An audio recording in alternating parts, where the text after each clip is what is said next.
Hey guys, I just finished chatting with you online and I'm excited that we get to keep reading our book, Space Case. I'll post all of our links on Google Classroom and well as sending out emails.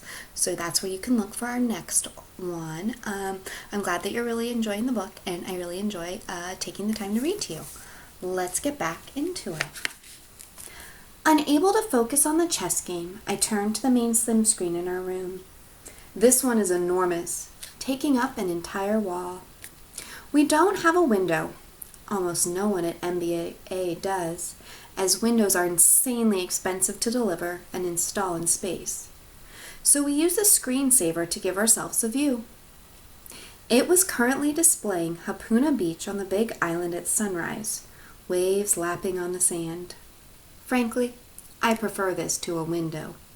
We can project anything we want, while the surface of the moon is dull and gray, and since there is no atmosphere, never changes.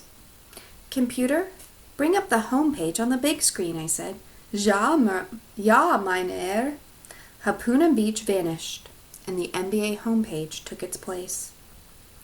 I scanned it quickly, hoping to see that Dr. Holtz had called an important meeting for all residents. But there was nothing. In fact, the page hadn't even been updated recently. The previous night's Lunar Book Club meeting was still listed as the next upcoming event in the calendar. I couldn't wait in the room any longer. It was feeling even smaller than usual to me. Although Dr. Holtz had said he wouldn't be revealing his discovery until 7 o'clock, I figured he might be too excited to sit tight as well. Maybe he was already down in the communal kitchen, holding court. I went to our bureau to grab some clothes. Going out already, Mom said. What's the hurry? I'm hungry, I said. You didn't even check the World Series scores. Mom sounded slightly suspicious. I checked them in the middle of the night, I said. Charlotte beat Vegas 6-3. Dad groaned from his sleeping pod. You're kidding. No, William Higgins hit a grand slam in the 8th off Jed Bynum. What were you doing up in the middle of the night? Mom asked. Bathroom. Revenge of the chicken parmigiana. It didn't take long for me to pick out our clothes. Since the moon base is kept sterile, our clothes don't get very dirty, which is good as we have limited storage space and only one laundry machine at MBA. Luckily, even if you work out hard, your clothes don't end up smelly, as it's the dirt and grime mixing with your sweat that makes the stink on Earth. Interesting. Each pair of clothes can be worn multiple times before needing a wash, so we Moonies brought only 10 outfits each for our 3-year stay. This was fine with me, as I had basically worn a t-shirt and shorts every day back on Earth. Even though some Moonies found life with only 10 outfits, as awful as I found life without decent food. I wonder what their policy is on very fancy sneakers.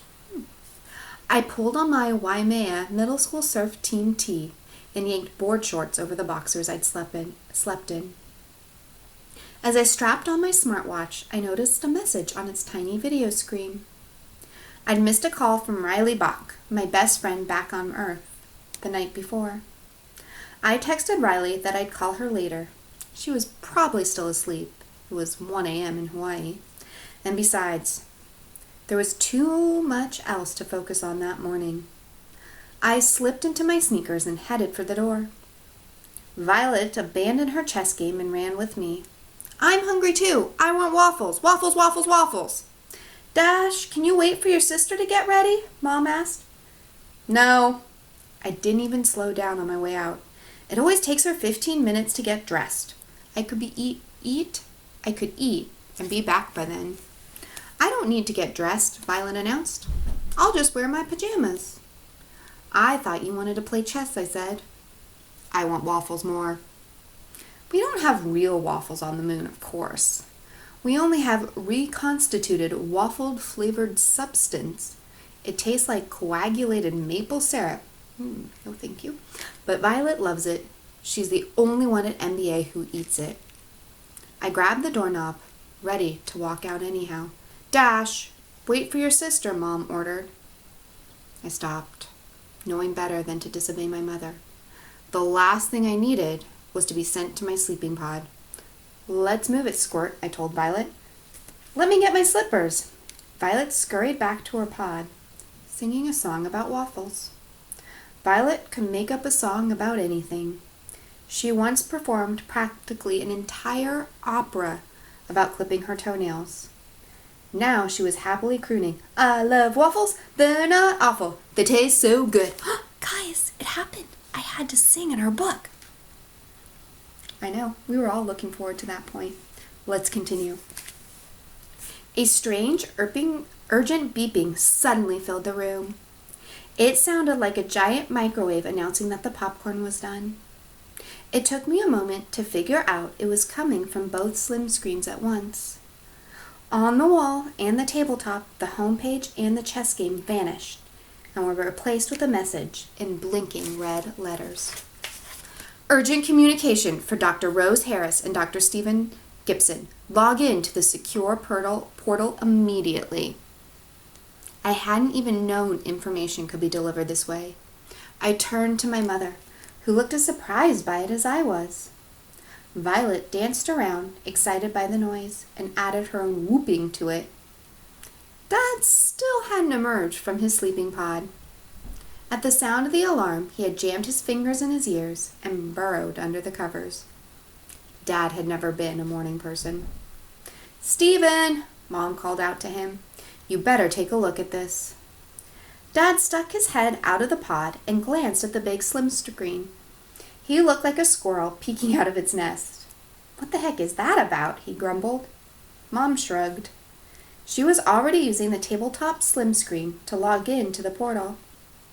I was humming with excitement, figuring the emergency message had to do with Dr. Holtz's discovery. Maybe he hadn't been able to wait until 7 and had already revealed his amazing news to the top brass in MBA, who were now getting the word out. Or maybe he was calling a big meeting to share the news with everyone at once. I opened our door to see if anything else was happening. There are 2 tiers of residents at Moonbase Alpha. Ours is on the 2nd floor, one down from the end. The door opens onto an iron catwalk. Catwalks are easier to ship and install than real floors. Over the railing, I could see the 1st floor hallway below. No one was moving on either level, though the same urgent beeping was coming through the other residents' doors. 2 residents to the right of mine, I could hear the muffled sounds of the Brahmatra Marquez family groggily waking. Voices echoed through the base to my left, in the direction of the main airlock. There was an edge to them, as though the speakers were worried or panicked, but I couldn't hear what anyone was saying. Their words were all drowned out by my sister, who was still singing about breakfast foods at the top of her voice. Directly to my left was the residence of the base commander, Nina Stack. It was the closest residence to the airlock. Nina's door hung open, which was unusual. Since there is so much common space at MBA, the residents take their privacy seriously. No one ever leaves their door open. Nina must have left in such a hurry she'd forgotten to shut it behind her. I started down the catwalk toward the airlock, but a horrified shriek from my mother stopped me in my tracks. I rushed back into our room. "What's wrong?" Mom had gone pale. She stared at the tabletop slim screen, eyes wide in astonishment. Dad stood behind her, equally stunned, having read the same message over her shoulder. Mom started to answer me, then noticed Violet. She looked to Dad, and something unspoken passed between them. "Violet," Dad said, "want to watch TV before you have your waffles?" "Now!" Violet's face lit up. Even in the confines of MBA, my folks tried to limit our screen time. Offering TV before breakfast was like telling Violet she could have a pony. "Can I watch Squirrel Force?" "Sure." Dad quickly clapped headphones over Violet's ears, ensuring that she wouldn't hear what my mother was about to say, then switched the big slim screen to TV mode. The emergency alert vanished and was replaced by animated squirrels battling evil land developers. Sounds pretty good. Violet sat, riveted to it, ignoring us completely. If the base ever catches fire while Squirrel Force is on, Violet will probably roast alive rather than stop watching. Mom turned back to me. She was still so shocked. It took her a while to find her voice. It's well, you see. It's about Dr. Holtz. He's dead. I think it's appropriate to say dun dun dun. I hope you enjoyed this section of our chapter. I'll read more later. Please like and subscribe my video channel feed. Not sure which one, but I'm sure you guys will correct me later, helping me become the YouTube famous that I have been longing for all my life. I really enjoy getting the opportunity to read to you, so I'm really happy that you enjoy listening. Have a wonderful day, and I'll see you guys soon. Bye!